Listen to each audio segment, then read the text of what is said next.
विद्रोह के बीच नेपाल में लहराया भारत का तिरंगा, क्यों हो रही मोदी की डिमांड? नेपाल ने भारत भेजा संदेश।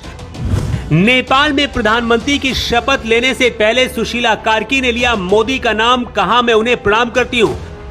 भारत जो चाहता था नेपाल में क्या वही हो गया। दुनिया नहीं समझ पाई मोदी का प्लान, नेपाल में क्यों हो रहा है मोदी मोदी। नेपाल में अचानक से भारत का तिरंगा लहराया तो देखकर दुनिया हैरान रह गई। लेकिन सिर्फ बात तिरंगे तक नहीं थी, तिरंगे के साथ साथ मोदी मोदी के नारे भी लगते दिखे। मतलब पहले योगी के पोस्टर और फिर मोदी के नारे, नेपाल को हिंदू देश बनाने की मांग। ये वो कनेक्शन है जिसे 99% लोग अभी तक नहीं समझ पाए। नेपाल के प्रधानमंत्री ओली अपनी कुर्सी छोड़कर कहीं छुपे बैठे, लेकिन जब नेपाल की पूर्व मुख्य न्यायाधीश, जिन्हें नया अंतरिम प्रधानमंत्री चुना गया है, शपथ लेने से पहले भारत के लिए एक संदेश भेजा है, जिसके बाद भारत के दुश्मन देशों में भी हड़कंप मच गया है।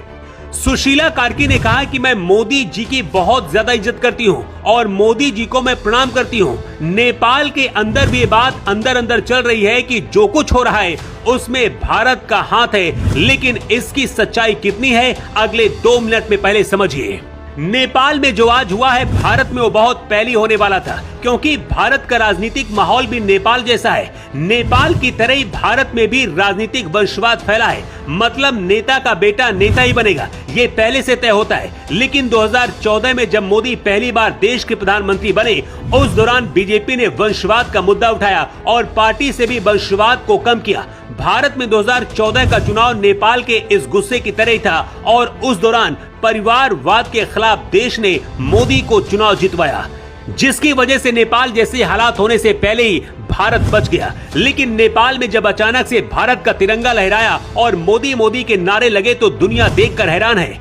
ये बात सच है कि नेपाल में माओवादी सरकार थी और प्रचंड दहल हो या फिर केपी ओली, भारत के खिलाफ इन्होंने काम किया। नेपाल की माओवादी सरकार चीन के इशारे पर काम करती रही और चीन की तरह नेपाल के युवाओं को भी दुनिया से अलग करके उनकी आवाज को दबाने की कोशिश कर रही थी। लेकिन हांगकांग से पहले नेपाल सीख चुका था, इसलिए केपी ओली सरकार को ही पलट दिया गया। दावा किया जा रहा है कि नेपाल की तस्वीरें जहां भारत का तिरंगा लहराया गया और मोदी जिंदाबाद के नारे लगाए गए। यहाँ के लोग मांग कर रहे हैं कि हमें भी मोदी जैसा पीएम चाहिए। अगर मोदी जैसा पीएम मिल जाए तो नेपाल विकसित देश बन जाएगा। नेपाल में मोदी जैसे शक्तिशाली प्रधानमंत्री की जरूरत है। नेपाल ने अंतरिम सरकार के तौर पर सुशीला कार्की को नेपाल का पीएम चुना है। लेकिन शपथ लेने से पहले सुशीला कार्की ने भारत को एक ऐसा संदेश दिया है। सुशीला कार्की ने कहा कि भारत से मुझे बहुत प्रेम है और मैं मोदी जी को प्रणाम करती हूँ। मेरे दिल में उनके लिए